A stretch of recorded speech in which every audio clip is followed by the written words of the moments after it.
여러분, 안녕하세요.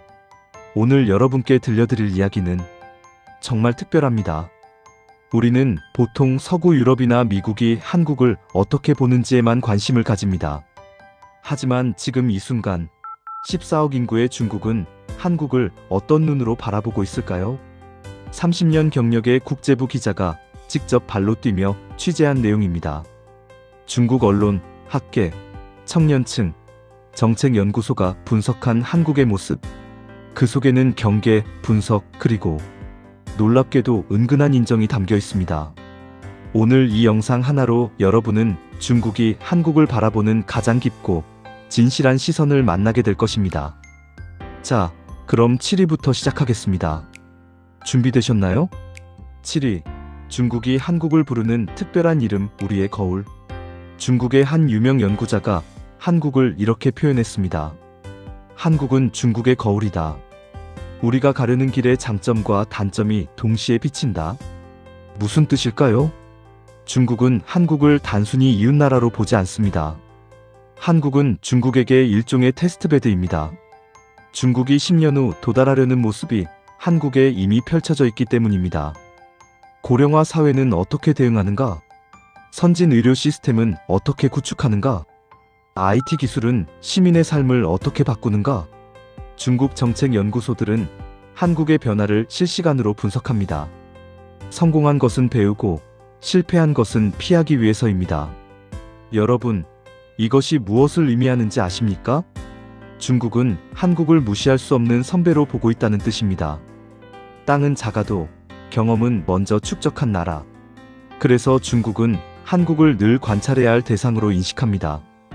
작은 나라라고 얕보지 않습니다. 오히려 가장 가까이에서 배울 수 있는 살아있는 교과서로 봅니다. 6위. 중국 청년들이 열광하는 빠른 도시, 한국. 중국 정부와 학자들의 시각은 냉정합니다.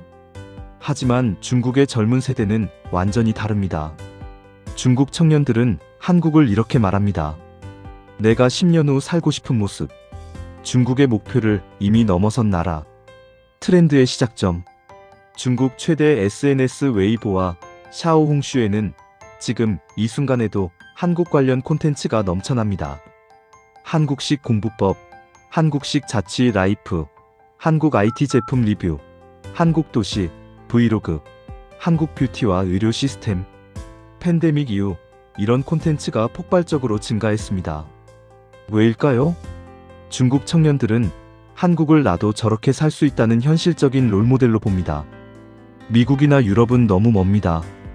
문화도 다릅니다. 하지만 한국은 같은 아시아이면서도 이미 선진국 반열에 올라 있습니다. 가깝지만 앞서 있는 나라. 이것이 중국 청년들이 한국에 열광하는 이유입니다. 재미있는 사실 하나. 중국 정부는 이 현상을 매우 곤란해합니다. 자국민들이 다른 나라를 롤모델로 삼는 것을 좋아할 리 없으니까요. 하지만 막을 수 없습니다. 한국의 매력은 이미 중국 청년들의 마음속 깊이 자리 잡았습니다. 5위. 중국이 가장 놀라는 한국의 능력, 적응력. 중국은 속도의 나라입니다. 고속철도, 오지통신, 도시개발. 모든 것이 빠릅니다. 그런데 중국 전문가들은 말합니다. 한국의 속도는 다르다. 무엇이 다를까요? 중국은 국가의 속도가 빠릅니다. 정부가 결정하면 수십억 달러가 움직이고 거대한 프로젝트가 진행됩니다.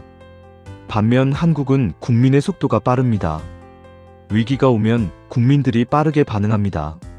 산업이 바뀌면 기업들이 순식간에 전략을 바꿉니다. 기술이 바뀌면 국민들이 바로 배웁니다. 중국 칭화대학교 교수는 이렇게 말했습니다. 한국인은 시대를 배우는데 주저함이 없다. 여러분, 1997년 IMF 외환위기를 기억하시나요? 한국은 그때 무너질 수도 있었습니다. 하지만 국민들이 금모으기 운동에 참여했고, 기업들은 구조조정을 단행했고, 정부는 과감한 개혁을 실행했습니다. 불과 3년 만에 위기를 극복했습니다. 2008년 글로벌 금융위기 때도 마찬가지였습니다. 2020년 팬데믹 때도 한국은 빠르게 대응했습니다. 중국은 이 적응력을 가장 경계합니다. 왜냐하면 적응력이 강한 나라는 어떤 위기에서도 다시 일어서기 때문입니다. 중국이 한국을 절대 무시할 수 없는 이유가 바로 여기에 있습니다. 4위. 중국이 인정하는 한국 기술의 비밀, 실용화의 마법. 한국은 중국보다 인구가 25배 작습니다. 그런데 놀라운 사실이 있습니다. 반도체, 디스플레이, 배터리, 조선, 자동차. 여러 분야에서 한국은 세계 1위에서 2위를 다투고 있습니다. 어떻게 이런 일이 가능할까요? 중국 기술 전문 매체들은 이렇게 분석합니다. 한국은 기술이 강한 것이 아니라 기술을 실용화하는 능력이 강하다. 무슨 뜻일까요? 중국은 기술 논문을 세계에서 가장 많이 발표합니다. 연구소도 많고 연구원도 많습니다. 하지만 그 기술을 상용화해서 세계 1등 제품으로 만드는 데는 시간이 걸립니다. 반면 한국은 어떻습니까? 새로운 기술이 등장하면 바로 공장 설계를 시작합니다. 산업 구조를 재조정하고 공급망을 다시 짭니다. 6개월, 1년 안에 제품이 나옵니다. 그리고 그 제품이 세계 시장을 장악합니다. 중국 전문가들은 이것을 산업 전환 속도의 한국식 알고리즘이라고 부릅니다. 더 놀라운 평가가 있습니다. 중국은 한국을 이렇게 정의합니다. 일본보다 빠르고 대만보다 튼튼하고 중국보다 민첩한 나라. 여러분, 이 한 문장에 중국의 솔직한 인정이 모두 담겨 있습니다. 중국은 자신들보다 민첩한 나라가 바로 옆에 있다는 것을 알고 있습니다. 그래서 한국을 절대 가볍게 보지 않습니다. 3위. 중국 학자들이 두려워하는 표현, 학습형 국가 시스템. 중국 사회과학원의 한 보고서는 한국을 이렇게 정의합니다. 한국은 국가 단위 학습 시스템을 가진 유일한 비서구 국가다. 이게 무슨 의미일까요? 한국이 특별한 이유는 실패를 학습으로 바꾸는 구조 때문입니다. 한 산업이 실패합니다. 그러면 한국은 그 실패 원인을 국가 차원에서 분석합니다. 그 교훈은 기업, 학교, 정부, 산업계로 즉시 전달됩니다. 다음 세대는 같은 실패를 반복하지 않습니다. 중국 학자들은 이것을 집단 지능의 압축 효과라고 부릅니다. 왜 중국은 이것을 부러워할까요? 중국은 인구가 14억입니다. 너무 큽니다. 지역마다 문화가 다르고 발전 속도도 다릅니다. 그래서 세대 전체가 같은 교훈을 공유하는 구조를 만들기가 매우 어렵습니다. 반면 한국은 어떻습니까? 인구 5천만. 작지만 잘 정렬되어 있습니다. 정보가 빠르게 공유되고 학습이 압축적으로 이루어집니다. 2000년대 초반, 한국은 인터넷 강국이 되었습니다. 어떻게요? 정부가 초고속 인터넷망을 깔았고, 국민들이 바로 배웠고, PC방 문화가 탄생했고, IT 산업이 폭발적으로 성장했습니다. 불과 5년 만에 일어난 일입니다. 중국은 이런 한국의 모습을 보며 말합니다. 작은 나라지만 무서운 나라다. 그리고 이 부분이 중국이 한국을 가장 경계하는 지점입니다. 2위. 중국 외교 전문가들이 매일 분석하는 나라. 동북아의 균형추. 중국에게 한국은 특별한 위치에 있습니다.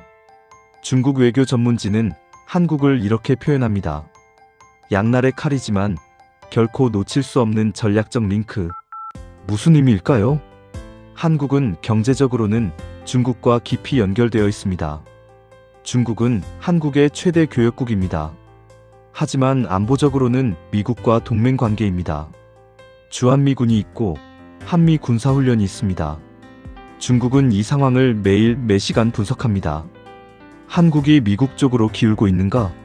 한국이 중국과 협력할 의사가 있는가? 아니면 한국이 독자적인 길을 모색하는가? 중국의 외교학자들은 이렇게 말합니다. 한국은 스스로를 약소국이라고 생각하지만 실제로는 동북아 패러다임을 흔드는 국가다. 한국이 어느 방향으로 기우는가에 따라 중국의 미래 전략이 바뀐다. 여러분, 이 말이 얼마나 놀라운지 아십니까? 중국이 한국을 단순한 작은 나라로 보지 않는다는 뜻입니다.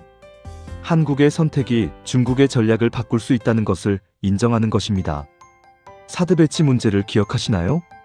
중국이 얼마나 강하게 반발했습니까? 한국 관광을 제한하고 한류 콘텐츠를 막고 한국 기업을 압박했습니다. 왜 그렇게까지 했을까요? 한국이 중요하기 때문입니다. 한국이 미국 쪽으로 완전히 기울면 중국에게는 큰 손실이기 때문입니다. 중국은 한국을 절대로 작은 나라로만 보지 않습니다. 한국은 중국에게 가장 중요한 전략적 파트너 중 하나입니다.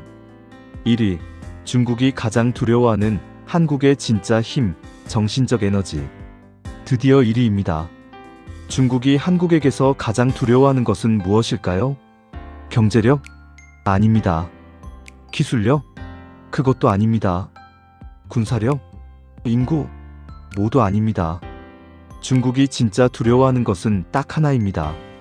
바로 한국인의 정신적 에너지입니다. 중국 분석가들은 한국인을 이렇게 요약합니다. 고난을 회피하지 않는 국민, 실패를 학습으로 바꾸는 나라. 여러분, 한국 역사를 한번 돌아보십시오. 한국전쟁 이후 폐허에서 시작했습니다. 1960년대 1인당 국민소득이 100달러도 안 되었습니다. 아프리카 최빈국보다 가난했습니다. 그런데 지금은 어떻습니까? 세계 10위권 경제대국입니다. 1인당 국민소득 3만 달러가 넘습니다. 어떻게 이런 일이 가능했을까요? 한국인은 힘들어도 버텼습니다. 위기가 왔을 때 더 강해졌습니다. 기회가 왔을 때 빠르게 뛰어들었습니다. 한번 목표를 정하면 끝까지 밀어붙였습니다. 중국 사람들은 이것을 한국인의 DNA라고 부릅니다. 중국도 고속 성장을 이루었습니다. 하지만 중국의 성장은 인구와 자원의 힘이었습니다. 한국의 성장은 다릅니다. 자원도 없고 땅도 좁고 인구도 적었습니다. 오직 사람의 힘으로만 이루어낸 성장입니다. 중국은 바로 그 점을 두려워하면서도 배우고 싶어 합니다. 중국의 한 청년 사업가는 이렇게 말했습니다. 한국인처럼 살 수 있다면 우리도 세계 어디서든 성공할 수 있을 것이다. 여러분, 이것이 중국이 한국을 바라보는 가장 깊은 감정입니다. 존중입니다. 인정입니다. 그리고 배움의 의지입니다. 우리는 작지만 결코 작지 않습니다. 오늘 이야기를 정리하겠습니다. 중국은 한국을 복합적으로 봅니다. 경쟁자로도 협력자로도 잠재적 위협으로도 봅니다. 하지만 그 모든 시선 속에는 하나의 공통점이 있습니다. 중국은 한국을 존중합니다. 중국은 인정합니다. 한국은 작지만 절대 작지 않은 나라다. 한국인은 위기 속에서 강해지는 특별한 민족이다. 여러분, 우리는 가끔 우리 자신을 작은 나라라고 생각합니다. 강대국 사이에 낀 약소국이라고 생각합니다. 하지만 세계는 우리를 그렇게 보지 않습니다. 특히 중국은 우리를 매우 특별한 눈으로 바라보고 있습니다. 우리의 속도, 우리의 적응력, 우리의 기술, 우리의 학습 능력, 우리의 전략적 위치, 그리고 무엇보다 우리의 정신적 에너지를 보고 있습니다. 중국은 지금도 한국을 유심히 관찰합니다. 왜냐하면 한국은 아시아에서 가장 빠르게 미래를 개척하는 나라 중 하나이기 때문입니다. 이 영상을 보고 계신 여러분, 우리는 작지만 강합니다. 우리는 적지만 빠릅니다. 우리는 약해 보이지만 결코 무너지지 않습니다. 이것이 중국이 바라보는 대한민국의 진짜 모습입니다.